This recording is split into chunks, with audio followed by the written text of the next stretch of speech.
Hola, hola, esto es El Lunes.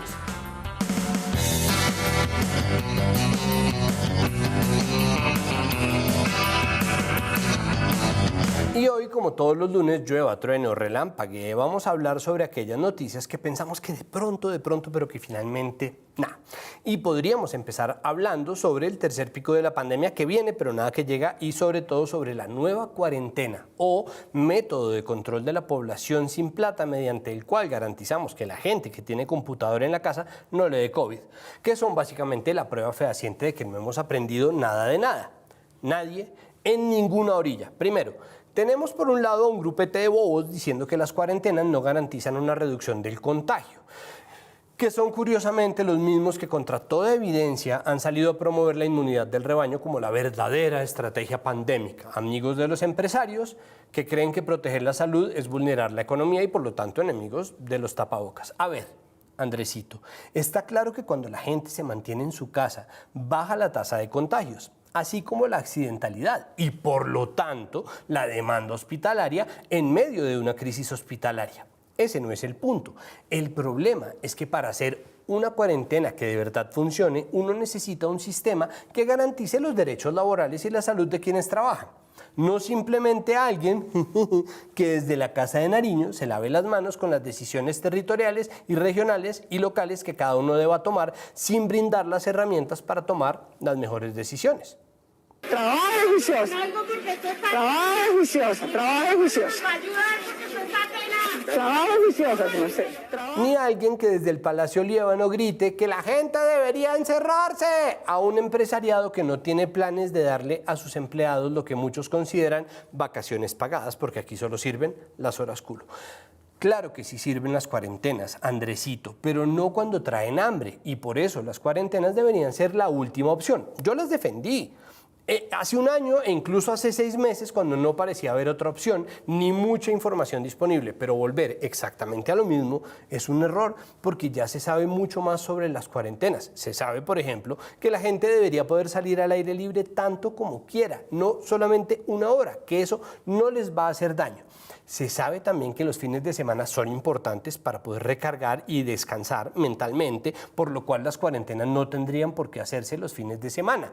Trabajen juiciosos, y se sabe que mucha gente simplemente no puede cumplir con las cuarentenas, así como se sabe que hay gente que no quiere y no va a cumplirlas, como los empresarios, a quienes les importa 3 tiras que la gente A se contagie, B tenga pacientes de riesgo en su casa y C no tenga más opciones laborales que las que ellos en su magnanimidad nos están brindando. Gracias, muchas gracias, Dios le pague. No hemos aprendido nada de nada. Parece, al menos, que no hemos aprendido nada, porque para garantizar que la cuarentena funcione tenemos que garantizar que el país pueda soportar ese golpe. Pero ni siquiera fueron capaces de preparar el transporte público. Y redujeron la frecuencia de los buses de Transmilenio hoy lunes, por lo cual generaron aglomeraciones súper buenas para prevenir el contagio en plena prevención de la pandemia. Y yo sé que este es un espacio que se supone que es de humor, un arranque grato, una sátira para empezar la semana, pero es que realmente no encuentro por dónde. ¿Quién fue el idiota que dispuso menos buses hoy? Cuando le reclamaron a la alcaldesa por eso, dijo que eso era culpa de los empresarios que no cumplieron con la cuarentena. Y después el secretario de Gobierno, Luis Ernesto Gómez, salió a escribir: si a usted le hicieron ir a trabajar, escriba al correo denuncias de Transmilenio, me hicieron ir a trabajar, @ no tenía por qué ir a trabajar.gov.co. A ver, ¿no conocen de verdad a los empresarios colombianos? Miren, se los presento. Son como un subministerio del Gobierno Nacional, y son la misma gente que cree que porque tiene un tarro de gel de alcohol y un pinche tapete puerco, entonces ya puede saltarse una cuarentena, y que está, incluso con la capacidad para afrontarlo, poniendo en duda desde marzo del año pasado que sea necesario cuidar a las personas. Y usted, alcaldesa, que supone que es necesario cuidarlas porque llamó a su gobierno a la Bogotá cuidadora, no solo no está haciendo nada por verificar que la gente se cuide, sino que está quitándole herramientas a la mano. Y propiciando encima un sistema de vigilancia de todos contra todos, en donde nadie va a quedar como doliente de los errores cometidos, en detrimento de la gente, que es la que finalmente tiene COVID y luego está siendo señalada de ser irresponsable por haberse contagiado. Definitivamente no hemos aprendido nada, pero ese no es nuestro tema de hoy. Y ya que hablamos de no aprender, podríamos dedicarle una mirada a los vecinos y ver los resultados de las elecciones en Perú y en Ecuador, que tuvieron primera y segunda vuelta respectivamente. En Ecuador ganó un banquero conservador que está en contra del aborto legal, incluso para casos de embarazo por violación, que representa a los banqueros, que ya hemos visto nosotros las joyas que son, y a sus abogados, que son más joyas aún. La cosa es que su rival era un correísta, que es el exponente más triste de esta izquierda machorra que se ha tomado las reivindicaciones populares en Sudamérica. Correa, que es un tipo que en el fondo es muy conservador, antiabortero y responsable de otorgar licencias mineras en territorios indígenas para luego perseguir a la oposición en Ecuador, lo cual le valió la enemistad de los indígenas, que quedaron de terceros en las elecciones y que acabaron por dar al traste con las aspiraciones de Andrés Arauz, que era su candidato, por lo que ahora están tildando a los indígenas de traidores y agentes de la derecha, habráse visto. Lo que es no sufrir en carne propia el despojo y la violencia, y pues valiente izquierda. Muchas gracias, Correa, por ser tan de izquierda. Qué maravilla de izquierda. Algo similar a lo que pasa en Perú, en donde Pedro Castillo ganó la primera vuelta e irá en segunda vuelta contra Keiko Fujimori, hija y heredera de una dictadura ladrona y asesina que planeó robarse el Perú. Y entonces uno dice, bueno, qué bien que llegó Castillo, pero entonces uno lee un poquito más, no más un poquito, y ve que Castillo es otro godito de izquierda que habla de ideología de género. ¿Qué pasa, Alejandro Ordóñez? Y de sacar programas basura de la TV. De verdad, valiente izquierda. Y es triste, francamente es muy triste, porque ya vemos qué movimiento va para allá, de tweet en tweet, de señalamiento en señalamiento, pero de eso no vamos a hablar. O bueno, no, sí, hablemos un poco de eso. Hablemos un poco ya que estamos en medio de los godos de izquierda y resulta que el petrismo troll está enfurecido con las feministas porque la semana pasada se llevó a cabo la Convención Nacional Feminista y se lanzaron las candidaturas de Ángela María Robledo y Francia Márquez, a quienes no bajaron de traidoras por tener la osadía de querer vencer en una potencial consulta que se diera hipotéticamente a su augusto líder. Eso en la base, porque en la cúspide ellos sí que son superfeministas. No en vano, Gustavo Bolívar se ofreció, hombre, gracias, a ser el jefe de debate de las feministas y sus causas, o Petro, que sacó una columna larga hablando sobre ordenamiento territorial y al final diciendo que no dio como él para cumplirle a las mujeres y a las familias, y las familias que nada tienen que ver, aunque todos vengamos de una. Pero que va a entender él que las mujeres las estén pegando todo el tiempo de las familias y a ellas les moleste si a él no le ha tocado porque él no es mujer. Y entonces, Gustavo, nadie niega los avances de tu gobierno en Bogotá en materia de género, pero considero importante recordarte, como lo hicieron muchas mujeres, que esos avances llegaron precisamente gracias a mujeres al interior de tu gobierno, y recordarte también que a todos los gobiernos, o que los gobiernos en general son grupos de personas, no individuos en una silla dando órdenes desde el Palacio Líbano o desde la Casa de Nariño, porque si el petrismo insiste en quedarse solo, si tú, Gustavo, insistes en quedarte solo, incluso si tu base electoral te deja solo, cuando ganes vas a perder, pero si pierdes, entonces es la gente la damnificada. Como en Ecuador, con los indígenas que son agentes infiltrados de la derecha y el resto de la gente también, porque seguramente graduarán de lo mismo a la población LGBTI y a las feministas en el Perú, y acá en Colombia exactamente lo mismo a las feministas y a quienes osen contradecirlos, porque obvio somos todos nosotros parte de una conspiración para sacar a la única opción que tiene este país. No entiendo cómo puede uno venderse así. Es como si uno, en vez de mejorar su producto, se lo vendiera a la gente diciendo: pues sí, hombre, esta pizza es absolutamente inmunda, pero al menos no es la pizza inmunda de González, que encima de eso le pega a su esposa. Y es que la otra pizzería está lejos. No, esta es la única pizza que pueda usted salvarlo del hambre. En fin, llegado el momento, la gente tendrá que decidir simplemente por la menos peor. Es decir, no entiendo por qué nuestros candidatos insisten en ser la opción menos peor en vez de ser simplemente una buena opción, la mejor posible. Eso simplemente no tiene sentido, pero no vamos a hablar de eso. Podríamos seguir por la línea de las elecciones 2022 y hablar del otro lado. Ton, ton, ton, ton, ton, ton, ton, ton, ton, porque Tomás y Jerónimo Uribe visitaron al presidente Duque en su calidad de ciudadanos indignados. Y esperen un momento, en este punto tengo que hacer una fe de erratas. En nuestro capítulo anterior yo hablé de Tomás Uribe y su postulación como candidato por parte de algunos medios, que no por parte propia. Y en esta imagen aparece la cara de Jerónimo Uribe y no la de Tomás. Por eso es importante que haga la rectificación. Y de verdad lo siento, porque no hay nada más harto que a uno lo confundan con su hermano, pero también es importante que aclare, de paso, que somos muchos quienes no sabemos en este punto quién es Tomás y quién es Jerónimo. Ya, lo dije, lo siento, tengo que aceptarlo. Fracasamos.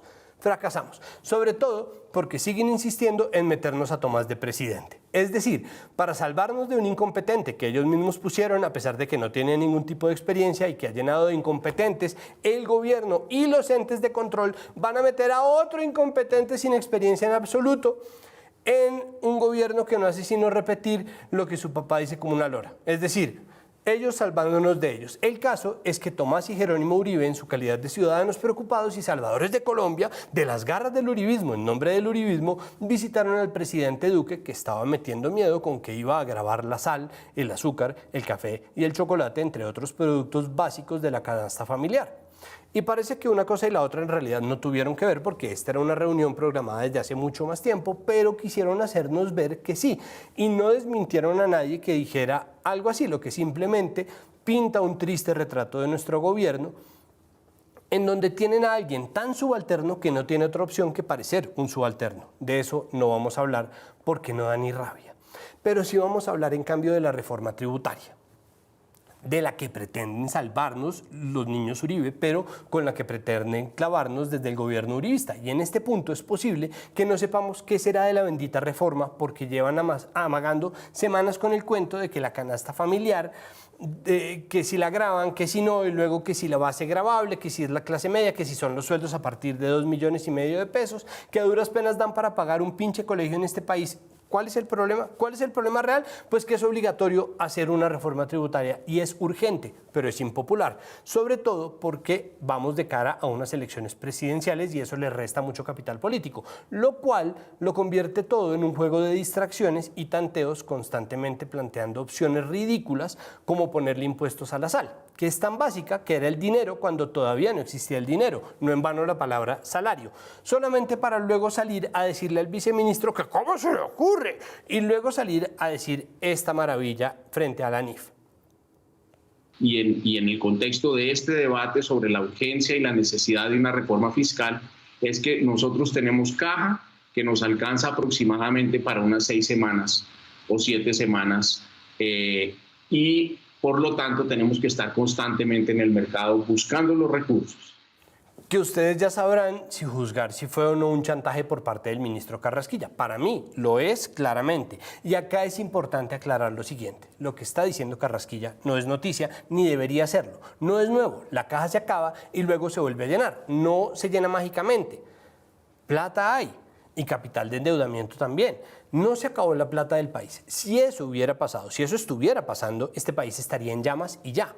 Nada distinto de eso. Pero eso no es lo que está pasando. Él sale a decir eso y luego los medios lo replican y entonces empieza un ciclo de indignación y desinformación con la gente diciendo que quebraron al país y sin poder calcular las consecuencias de todos estos mensajes solamente para que luego aparezcan tatán, tatán, los economistas. O bueno, algunos economistas a decir, es que la gente no sabe lo suficiente de economía, marica, porque se hace una lectura irresponsable de los anuncios del ministro Carrasquilla, marica. Y vale, Joaquín Enrique, es verdad que la gente no sabe de economía, pero precisamente por eso no tendría por qué convertirse cada reforma tributaria en una película de terror, porque la gente no sabe de economía, pero esa no es una excusa para clavarle cualquier reforma tributaria a la gente, que es la que finalmente termina pagando, solamente para que luego podamos culpar a otros de nuestros problemas o para que nos saquen impuestos sin saber cómo o para que nos metan otros impuestos que no tenían cabida en la economía de ningún hogar.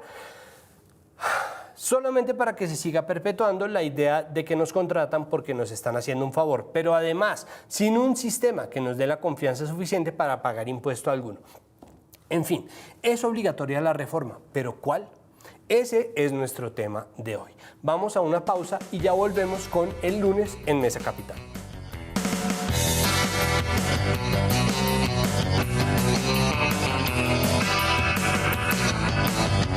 Volvemos al lunes y nuestro hashtag es reforma tributaria sí pero cuál. Es decir, numeral, reforma tributaria sí pero cuál, con 2 tildes diacríticas para que les cueste, como la reforma tributaria. Vamos a hablar de un proyecto de ley que va sí o sí, pero que todavía no ha sido radicado, es decir, es un proyecto no proyecto. No sabemos si lo van a pasar esta semana, si lo van a pasar la próxima semana, si lo van a pasar en la noche, como hacen con los proyectos de ley impopulares y mal diseñados que pasa este gobierno, o si van a darse la pela de contarnos con claridad qué es lo que planean hacer y por qué, que por supuesto no van a hacer eso. Como no hay un proyecto, al menos no uno definido, no uno definitivo, y parece que todo está sujeto al vaivén de la política y están poniendo a viceministros a hacer anuncios que después echan para atrás y están poniendo al gobierno a salvarnos del gobierno y están poniendo a los ministros a hacer anuncios alarmantes frente a la NIF, en donde sí entienden de economía a diferencia de tantos periodistas y sobre todo de la gran mayoría de la gente, pues vamos a dedicarle un programa a hablar sobre la reforma que más nos convendría, porque no existe una sola reforma tributaria. No vamos a hablar sobre esta exactamente, sino sobre la gran necesidad que nosotros tenemos de una ley fiscal estructural y cuál sería en realidad una que nos convenga. A ver, si es que nos la tienen que vender como una ley de sostenimiento solidario, bla, bla, bla, bla, o si podemos simplemente hablar de frente con el gobierno y pedir una reforma tributaria que le convenga a la gente. Para empezar a ambientar esta conversación, hablamos con Luis Carlos Reyes, director del Observatorio Fiscal de la Universidad Javeriana, para preguntarle por nuestro problema de recaudo y nuestro hueco fiscal, y esto fue lo que nos dijo. Desde la reforma tributaria del 2018, este mismo gobierno abrió un hueco fiscal recortándoles impuestos a las empresas y no cubriendo completamente esos recortes con nuevos impuestos. Entonces, con o sin pandemia, se nos venía en algún momento una reforma tributaria para recuperar ese recaudo que se perdió, y en este momento el gobierno está argumentando que ha habido gastos adicionales por pandemia, lo cual es verdad. Por un lado, se ha gastado un poco más de lo usual en los programas de atención social que se han desplegado pues como respuesta a esta crisis, y también ha disminuido ligeramente los ingresos del gobierno, pero hay que tener en cuenta que estos son reducciones temporales en el ingreso por un lado y aumentos temporales en el gasto, mientras que el hueco fiscal que el gobierno abrió con su reforma tributaria del 2018 fue un hueco permanente, y las soluciones que se están planteando ahora son soluciones permanentes a ese problema que se creó en el 2018. Dado que desafortunadamente la transparencia del gasto del gobierno colombiano es poca, necesitamos un nivel de transparencia mayor con qué es lo que se está haciendo con los recursos del Estado.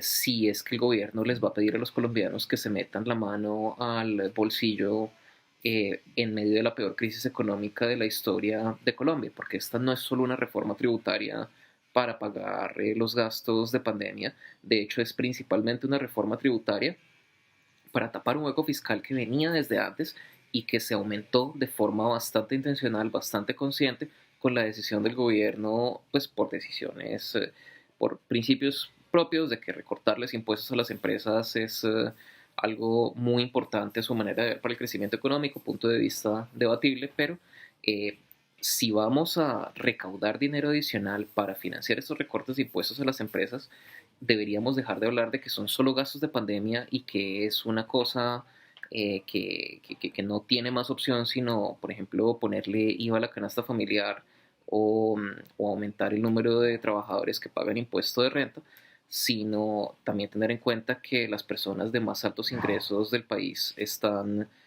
tributando a unas tasas efectivas muy bajas, y que deberíamos empezar porque las personas con mayor capacidad contributiva primero paguen lo que deben, antes de decir que principalmente los consumidores y principalmente los trabajadores deben pagar por estos gastos de pandemia que además no han sido reportados con la transparencia que debería tenerse.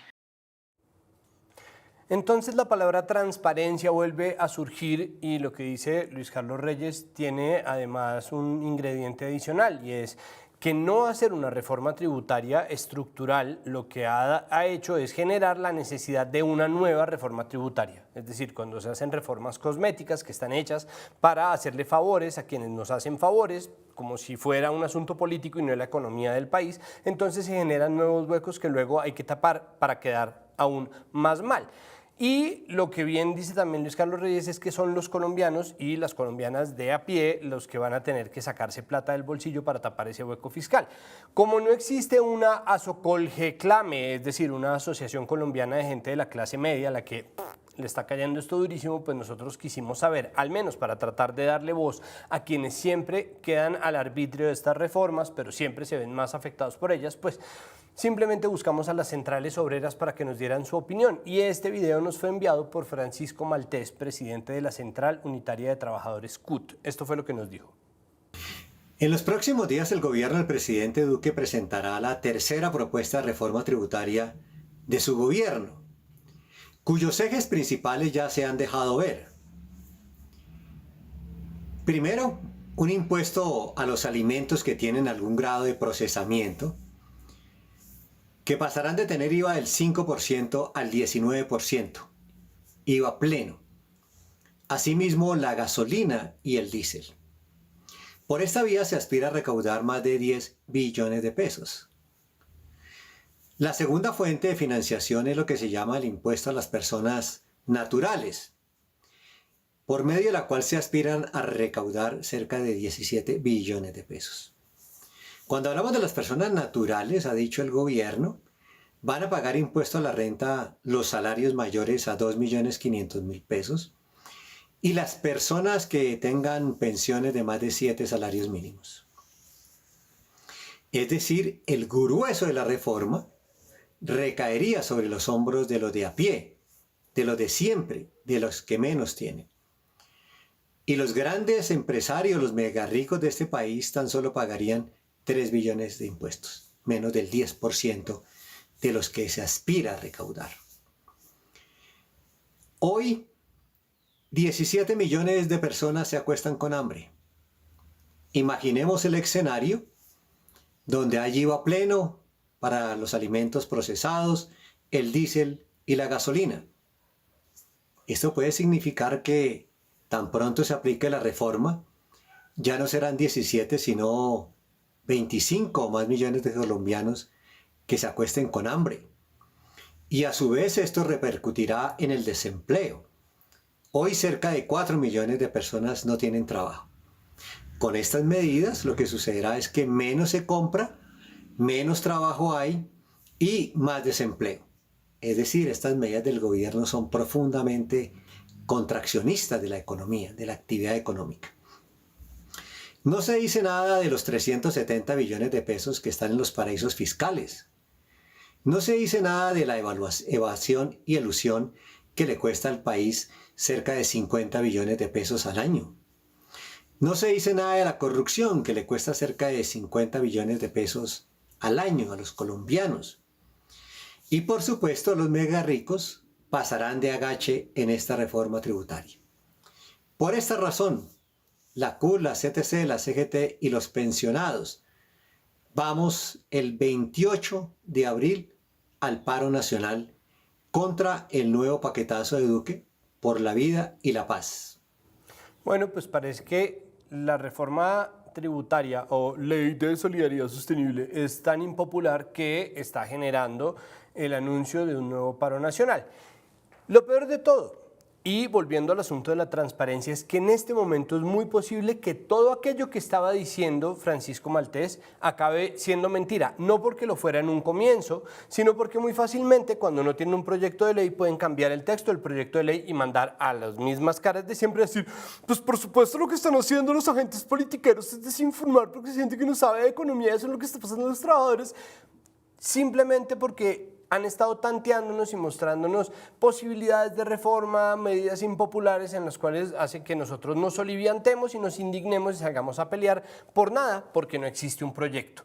Entonces vamos a hablar, para evitarnos más a la gente que está diciendo que no sabemos de economía, pues a gente que sí sepa de economía. Es decir, para seguir recreando este tema y buscar al menos algunas ideas para hablar sobre las posibilidades que tenemos a la mano, se encuentran con nosotros nuestros invitados. Para empezar, María Fernanda Valdés, PhD en Economía, coordinadora de temas fiscales para FESCOL. María Fernanda, buenas noches. Buenas noches, Santiago. Muchas gracias por la invitación y muchas gracias a todos nuestros oyentes. Y se encuentra con nosotros también Diego Carrero Barón, economista, magíster en estudios políticos e investigador del Centro de Pensamiento Político Fiscal de la Universidad Nacional. Diego, bienvenido al lunes, buenas noches. Buenas noches, Santiago, a ti y a todas las personas que en este momento ven tu programa. Bueno, lo primero es la pregunta central de este episodio del lunes y es ¿cuál es o cómo sería una reforma tributaria que le convenga realmente al país, más allá de todas las especulaciones y más allá de todos los tanteos que están haciendo con la opinión pública? Empiece por favor María Fernanda, luego Diego me contesta. Bueno, Santiago, yo creo que una reforma tributaria para este momento, porque estamos pasando por el momento de la peor crisis económica de nuestra historia, tiene que estar enfocada en el principio de progresividad. Es decir, que los que más tengan son los que más deban pagar. ¿Por qué? Esto no es así porque sea simplemente una reforma justa, ¿sí? Que eso es la forma más justa de hacer una reforma tributaria, sino que en momentos de crisis una reforma tributaria de este estilo es además la que más nos puede ayudar a recuperarnos de la situación económica, ¿sí? Entonces, habría que pensar una reforma tributaria que a las clases bajas y a las clases medias prácticamente no los toque y que se enfoque en las clases que más pueden pagar en estos momentos. Y esto sería, como les digo, lo que más podría ayudar a recuperarnos de la situación económica que estamos viviendo. Diego, esta idea de la progresividad es posible hacerla además estructural, es decir, es posible plantear una reforma de largo plazo y no que tengamos que tener, como nos ha pasado en el gobierno Duque, 3 reformas tributarias en lo que va del gobierno. Santiago, por supuesto que sí, y de hecho creo que ese es el punto central que tendríamos que tener hoy en la discusión en Colombia. Quiero en ese orden de ideas ubicar varios elementos. El primero de ellos tiene que ver precisamente con la capacidad de generación de ingresos tributarios que hoy tenemos en el país y compararlo con lo que pasa en América Latina y compararlo con lo que pasa en los países de la OCDE, club al que supuestamente ingresamos. Nosotros en la actualidad tenemos un ingreso tributario en Colombia que gira alrededor del 18.5-18.8%, es decir, de cada 100 pesos que produce la economía, cerca de 18 pesos entran a las arcas del gobierno colombiano. Y si lo vemos con el caso de América Latina, en América Latina tenemos un promedio de cerca del 22.8% del Producto Interno Bruto, 23%, y en el caso de los países de la OCDE, 34%. De hecho, cayó el último año el promedio en los países de la OCDE porque entró Colombia y está hoy cercano al 32%. Entonces, en ese orden de ideas, un primer elemento que definitivamente nosotros tenemos que colocar sobre la mesa en el marco del debate nacional que debe existir al respecto, está relacionado, por supuesto, con ubicar una reforma que realmente fortalezca las finanzas públicas y no como viene sucediendo en el país, que cada 19 meses aproximadamente, como bien lo señalas, hacemos una reforma tributaria. Entonces, es un primer elemento en un contexto en el que normalmente plantean que es que la estructura tributaria en Colombia es un monstruo gigantesco y que transformar, digamos, esa estructura tributaria o robustecerla mejor, pues haría inviable la economía colombiana. Lo que sucede en América Latina, lo que sucede en los países de la OCDE, evidencia pues que estamos ante una falacia argumentativa en ese sentido y que pues debemos darnos un debate en relación a cómo realmente hacer una reforma fiscal estructural, no solamente en términos de ingresos, sino en términos de gastos, que permita combinar la sostenibilidad fiscal desde una perspectiva también de justicia distributiva, al tiempo que por supuesto pues damos confianza. Fíjense ustedes en una cosa, y para ir cerrando este punto, en que se habla de la necesidad de generar estabilidad jurídica, pero lo paradójico aquí es que la arquitectura tributaria que tenemos en Colombia desde los 90, que hace que cada 19 meses estemos haciendo una reforma tributaria, pues genera mayor inestabilidad. Entonces es no solamente viable, sino que es necesario, y en ese orden de ideas el debate de fondo es, bueno, una reforma tributaria para gravar a quiénes y de qué manera, y no como ha venido sucediendo en Colombia, que básicamente pues se ha venido castigando a la población de ingresos medios y de ingresos bajos, ya bien sea con el IVA o ya bien sea con impuesto a la renta, que particularmente pues se ha enfocado en sectores de la población de ingresos medios. María Fernanda, uno de los ingredientes clave para poder hacer una reforma tributaria estructural parece que es el acuerdo político, porque hasta ahora ha sido muy difícil pasar reformas tributarias, sobre todo porque son medidas muy impopulares en este momento, justo a puertas de un año electoral. Se piensa que la reforma tributaria puede dar al traste con las aspiraciones electorales del uribismo. Entonces, ¿qué podría hacer o cuáles serían para usted los ingredientes de una reforma tributaria que ponga de acuerdo tanto a los gremios y a las empresas, a los comerciantes, como a las centrales obreras, a la clase media, a la gente? ¿En qué podríamos nosotros acordar? ¿Existe eso o estoy hablando de un animal mitológico? Yo creo, Santiago, que eso es muy difícil. O sea, hay muchos intereses de por medio en una reforma tributaria y es muy difícil que todos se pongan de acuerdo, ¿sí? Pero lo que yo creo que es importante es que los colombianos entiendan que la situación como está en este momento es muy dramática, ¿sí? Y que hay personas que son las que tienen que pagar la cuenta de cobro de esta crisis, y no tienen que ser las personas más pobres de este país, ¿sí? Entonces, yo creo que necesitamos como una nueva narrativa política también para que nos demos cuenta de que obviamente con todas las reformas a corto plazo van a haber ganadores y van a haber perdedores, pero con una reforma que sea progresiva, bien pensada, bien discutida, ¿sí? Que nosotros ahorita estamos basando la discusión en un PDF filtrado que anda por ahí circulando, que sea una reforma, mejor dicho, que amerite el momento histórico en el que estamos viviendo, que todos nos demos cuenta de que a corto plazo puede que hayan ganadores y perdedores, pero a largo plazo todos vamos a ser ganadores. ¿Sí? Y eso es difícil encontrar, es difícil que haya un partido político que forme esta narrativa, pero yo creo que es muy necesaria en este momento. Diego, más allá de la desconfianza gigante que existe con nuestras instituciones, que hace que la gente piense que de inmediato todos los impuestos van a un embudo que llega a los bolsillos de los ladrones que se gastan esos impuestos, ¿no? Se piensa que todo se hace con los impuestos y que todo es un absoluto robo porque vivimos un poco en esa narrativa. Pues, ¿cómo se puede construir entonces al menos una cultura que reduzca la elusión, que reduzca la evasión, pero que permita un diálogo transparente en torno a los impuestos? Es decir, ¿qué nos falta para poder empezar a implementar medidas que sean de verdad de largo alcance y de largo aliento? Yo ubicaría dos elementos centrales. El primero de ellos tiene que ver con algo en lo que hemos insistido con María Fernanda. Precisamente hemos trabajado en el tema con Luis Carlos y con otros académicos, que tiene que ver con la transparencia tributaria en Colombia.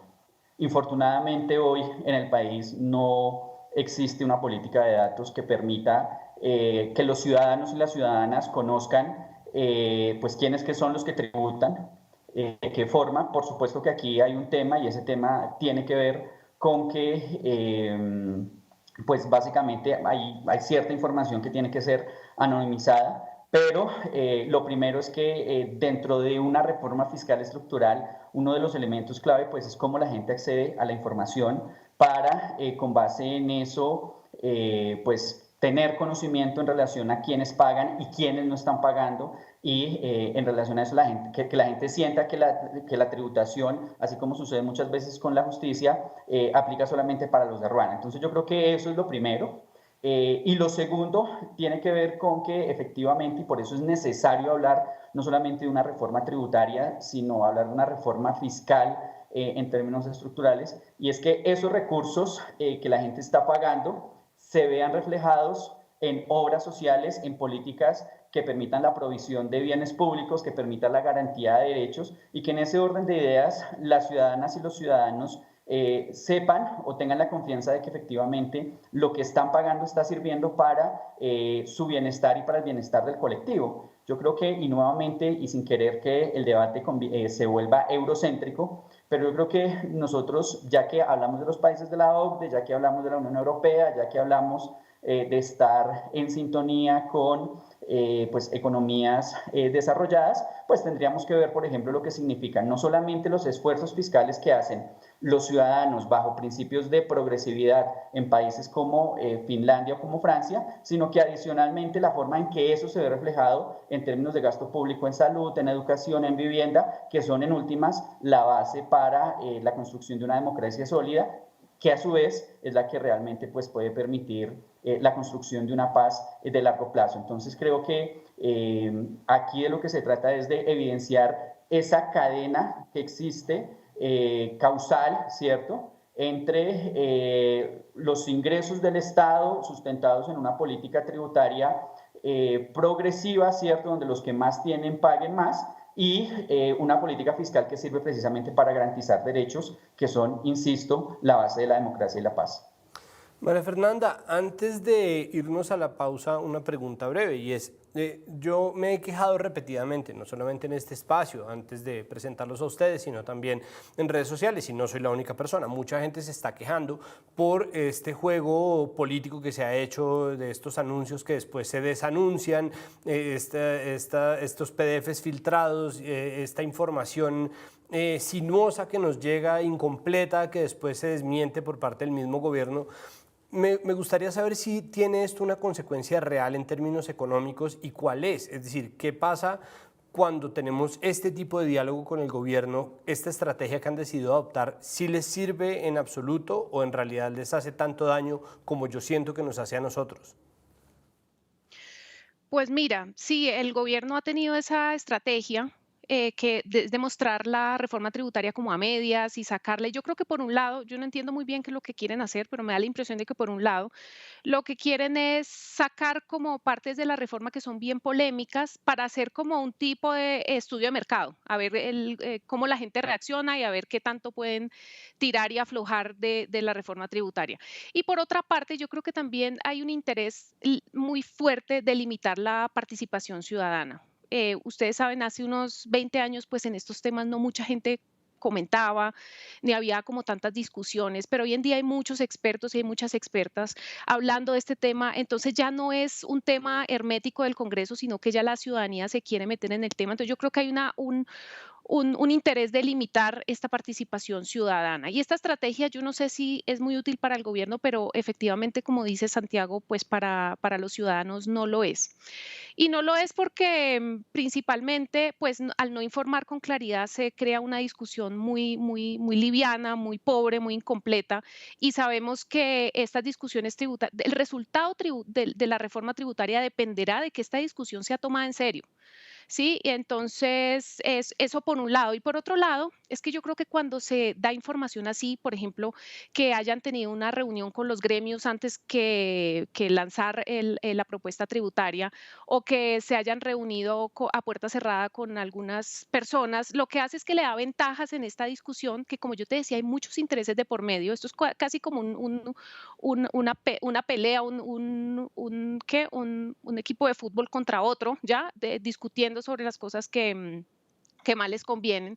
Y esto lo que hace es que le da ventajas a ciertos grupos, sobre todo a los gremios. Tú decías que para los ciudadanos es muy difícil, nosotros tenemos serios problemas de acción colectiva, entonces para nosotros de pronto hacer una campaña, unirnos, para los ciudadanos comunes y corrientes, para las clases medias, unirnos para hacer una estrategia, ver cómo hacemos para que nuestros intereses también sean tomados en cuenta en la reforma tributaria, eso es muy difícil para las clases, en cambio para los gremios por definición no. Entonces la información que están dando así de a poquito sí les sirve a los gremios, para ellos formar estrategias, empezar a pensar en litigios, en demandas, mientras que para la ciudadanía estamos todos así callados, esperando a ver qué van a decir y de pronto cuando lo digan ya va a ser demasiado tarde para nosotros poder tener una estrategia y poder pensar en hacer nuestros aportes a la reforma.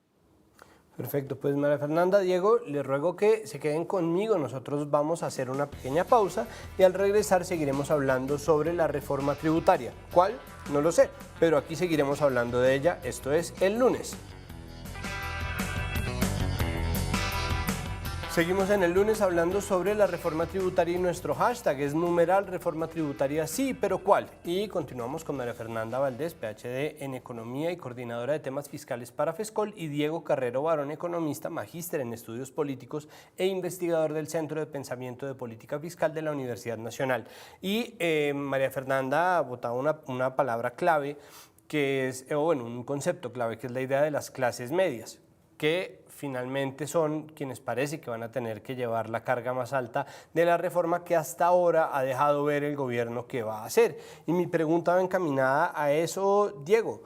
¿Cuál es la importancia de tener una clase media? Yo sé que a ustedes les debe parecer una bobada que les haga esta pregunta, pero yo sé que la gente que está viendo el programa necesita entender qué función cumplen en este caso las distintas clases y por qué puede resultar problemático cargar excesivamente a una clase media que ya bastantes impuestos paga. Diego, por favor. Yo creo que hay dos elementos importantes a mencionar aquí. El primero de ellos tiene que ver con que precisamente la existencia de una capa de ingresos medios dentro de la población está evidenciando un hecho, y ese hecho es que existen posibilidades de movilidad social. Es decir, nosotros en Colombia en los últimos 50 años hemos visto cómo progresivamente, entre otras cosas, gracias a las transformaciones que en medio también de la lucha social han permitido mayor cobertura en términos educativos y de esfuerzos y acuerdos que hemos venido logrando, pues hemos tenido sectores de la población de ingresos bajos que gracias a esas fortalezas o esas competencias que se generan en el marco del proceso educativo y del saber en general, pues han mejorado sus condiciones socioeconómicas. Y naturalmente el mejoramiento de las condiciones socioeconómicas pues conlleva a, digamos, tener unos niveles de vida mucho mejor. Entonces, en primer lugar, la existencia de una población de capas medias nos está mostrando la posibilidad de movilidad social dentro de una sociedad, lo cual es deseable. Y básicamente, ¿por qué? Pues porque las personas de ingresos bajos, o esto que nosotros denominamos en ciencias sociales población en situación de pobreza, pues evidencia que hay una población que está en unas condiciones precarias para satisfacer sus necesidades y para que pueda ejercer la ciudadanía de una forma, digamos, acorde con la garantía de derechos. Entonces, eso es lo primero. Creo que la existencia de una población de ingresos medios nos está mostrando la posibilidad de una movilidad social y de, digamos, mayor cobertura en relación a garantías de derechos. Y en segundo lugar, en el marco ya meramente económico, que hace que cayendo en el economicismo, pues la población de ingresos medios es sobre todo la que tiene mayor capacidad de consumo y es la que puede mover la demanda interna dentro de una sociedad con más fuerza. Y adicionalmente, y creo que se me pasaba un tercer elemento, el fortalecimiento de la población de ingresos medios permite mejorar en términos de los índices de distribución de la riqueza en una sociedad, lo cual conlleva naturalmente a mejores niveles de equidad, y la equidad por naturaleza también conlleva a limitar o reducir los niveles de violencia.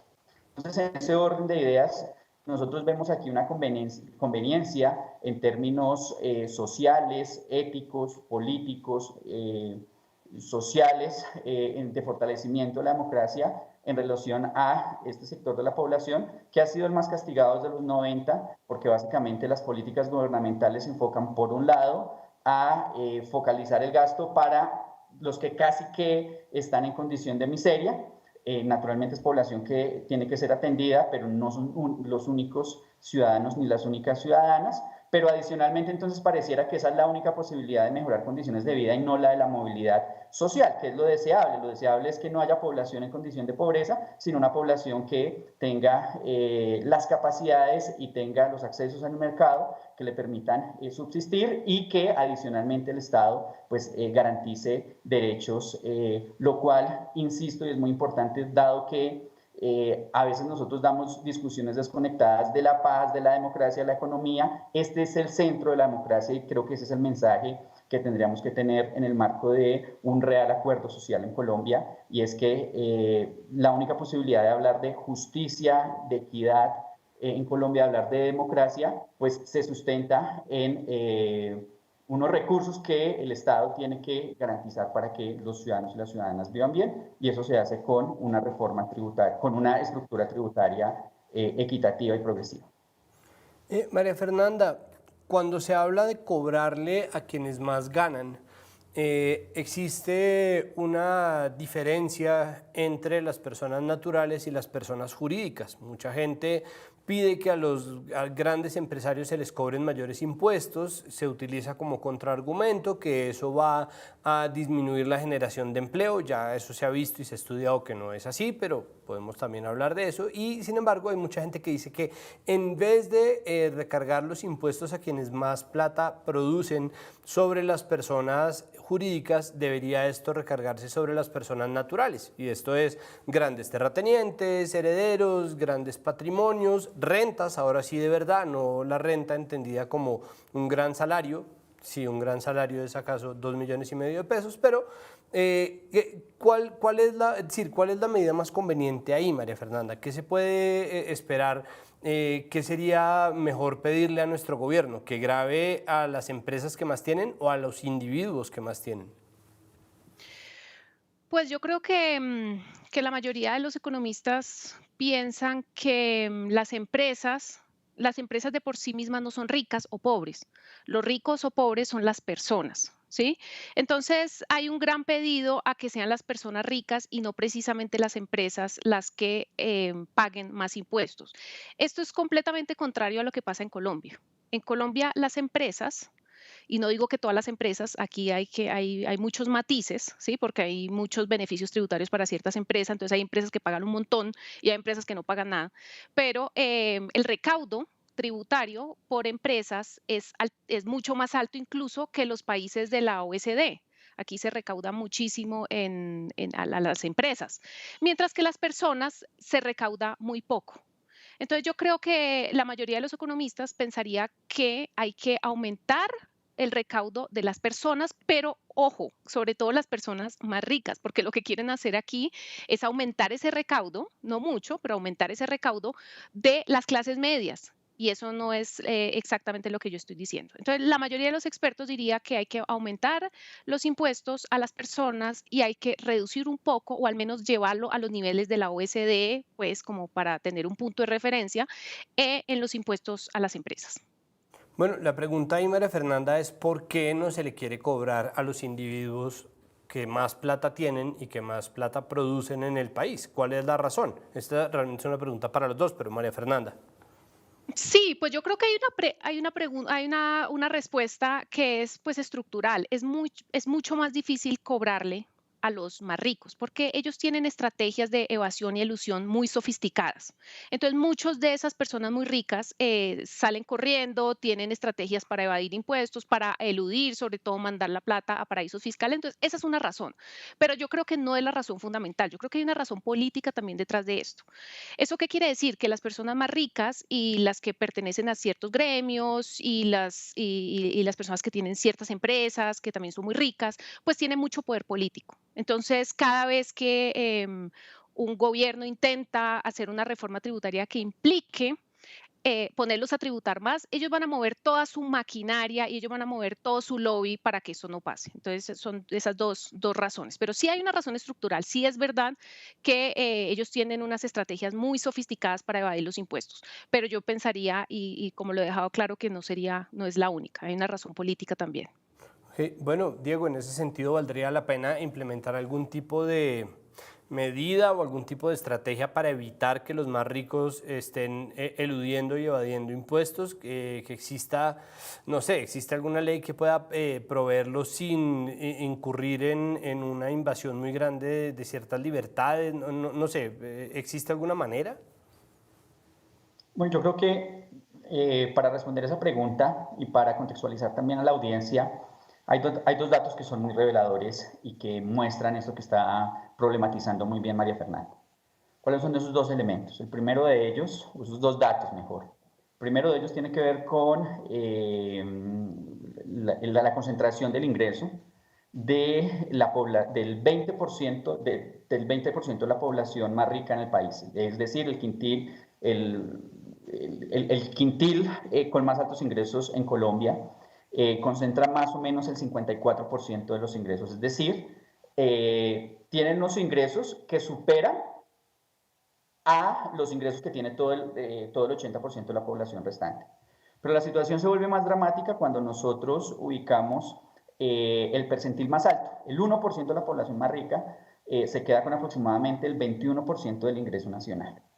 Y ese 1%, ya en el marco de esta contextualización, no paga impuestos sobre cerca del 88% de sus ingresos. Entonces aquí uno, pues viendo esas cifras, encuentra por qué existe, digamos, tal inequidad en el país, pero evidencia de fondo el por qué las reformas tributarias que hemos venido teniendo no sirven. No sirven básicamente porque si tenemos una sociedad donde el ingreso está mega concentrado y en esos sectores de la población donde está concentrado tenemos exenciones tributarias, tenemos evasión, pues naturalmente de fondo al final vamos a tener una baja capacidad de recaudo tributario por parte del Estado y vamos a tener asimismo altísimos niveles de inequidad. Creo que frente a esto la respuesta es como es la que plantea María Fernanda. Estamos ante una situación eminentemente política, de voluntades políticas, y en ese orden de ideas, pues esto solamente podrá ser superado en la medida en que a través de los instrumentos jurídicos que contempla la Constitución colombiana, ya bien sea a través del Congreso o a través de un mecanismo de más amplia, digamos, participación popular, haya una reforma de fondo. Entonces, realmente uno ve hoy en relación a lo que tenemos, con lo que nos podemos mover, y bueno, pues aquí lo que se tienen que hacer es mayores esfuerzos para combatir la evasión. Y bueno, hay una herramienta importante en el marco del acuerdo de paz, por lo menos para el caso de las zonas rurales, y esto tiene que ver pues con el desarrollo del catastro multipropósito. La puesta en marcha del catastro multipropósito es una herramienta hoy que permitiría aumentar recaudo tributario, particularmente para los entes descentralizados, para los departamentos, para los municipios, en la perspectiva de mejorar pues, sus ingresos y con eso poder financiar la política social, mejorar sus planes de desarrollo, bueno, en fin, sus planes de ordenamiento territorial. Son muchas las utilidades del catastro multipropósito, pero, por ejemplo, esa es una herramienta que hoy tendríamos, por lo menos en clave de empezar a mejorar el recaudo tributario en municipios, departamentos, sobre la base del inventario de tierras que tiene el país. Perfecto, pues María Fernanda, Diego, les agradezco muchísimo que hayan estado con nosotros aquí en el lunes. Solamente una cosa, y muy brevemente para concluir, es si ustedes, como no tenemos una reforma tributaria concreta en este momento, ¿qué le pedirían al gobierno para que hubiera efectivamente una reforma tributaria? ¿Cuál sería la palabra clave de cada uno de ustedes, Diego? Diría dos palabras, equidad y democracia. Creo que si hacemos una reforma sobre la base de la discusión de lo que significan esas dos palabras, podemos hacer una reforma tributaria que le sirva a los colombianos y que sea la base del desarrollo económico de este país. María Fernanda. Yo creo que yo diría la palabra progresividad. Yo creo que es la única forma en este momento de hacer un ajuste que nos frene nuestro crecimiento y nuestra recuperación y además sea justo con la gente y con los colombianos que tanto han sufrido las consecuencias del COVID, que son las clases bajas y clases medias. Perfecto. Les agradezco muchísimo que hayan estado con nosotros aquí en el lunes. Muchas gracias por la invitación, Santiago, y a todo el equipo. Hasta luego. Muchísimas gracias. Hasta aquí llega nuestra emisión de hoy. Yo, que de verdad no sé de economía, simplemente quisiera recordar que la gente tiene que estar de primera a la hora de diseñar cualquier medida y sobre todo una medida importante, una medida fundamental que se va haciendo cada vez más urgente, como la reforma tributaria, que acaba siendo un reflejo de cómo funciona el país, porque atraviesa cada uno de los estamentos. Si ustedes ven, progresividad democracia, equidad son palabras que son fundamentales en la construcción de cualquier diálogo social. Cuando nosotros hacemos una reforma tributaria pegada con babas, pegada con cinta, que está hecha de remiendos, que no está surtiendo o que no está supliendo ninguna necesidad verdadera de una reforma estructural, nosotros estamos generando problemas a futuro que después vamos a terminar pegando otra vez con babas y eso definitivamente no funciona.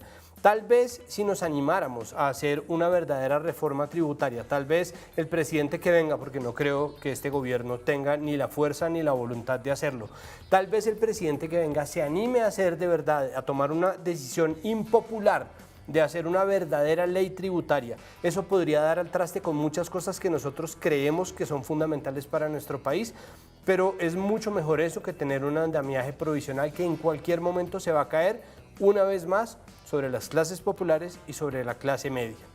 Para eso no es necesario saber nada de economía. Hasta aquí esta emisión de El Lunes. Muchísimas gracias por su sintonía. Recuerden que en una semana seguiremos aquí con otro programa de opinión en medio de esta franja Mesa Capital. Y recuerden también que tenemos 2 podcasts. Tenemos un podcast llamado Capital Político que habla de política y uno que se llama Punto Invisible, en donde con Gisela Aparicio hablamos sobre las historias del deporte. Nos vemos aquí en una semana. Muchas gracias por su sintonía. Hasta luego.